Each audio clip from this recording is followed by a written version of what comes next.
जब कोई हमें चोट पहुंचाता है तो सबसे पहला ख्याल आता है बदला। लेकिन एक बात समझो, दुश्मन को हराने के दो ही तरीके हैं। या तो तुम उसके जैसे बन जाओ, या फिर खुद को इतना ऊंचा उठा लो कि उसकी नज़र भी ना पहुंचे।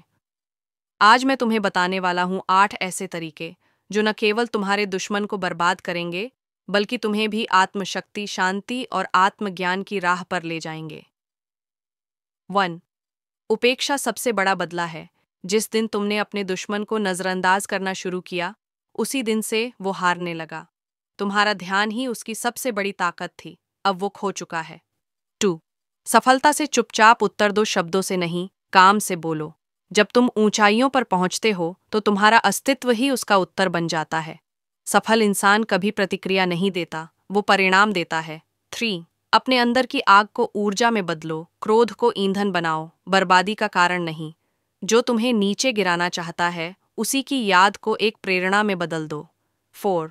उनकी नकारात्मकता का आईना मत बनो। दुश्मन चाहता है कि तुम उसकी तरह सोचो, उसकी तरह बोलो और उसकी तरह गिरो। लेकिन जब तुम वैसा नहीं करते तो वो हार जाता है। 5. माफ कर दो। लेकिन भूलो मत, माफ करना तुम्हारी शांति के लिए जरूरी है, लेकिन याद रखना, तुम्हारे अनुभव के लिए। ये संतुलन तुम्हें आगे धोखा खाने से बचाएगा। 6. स्वयं को इतना मजबूत बनाओ कि कोई तुम्हारा नुकसान न कर सके।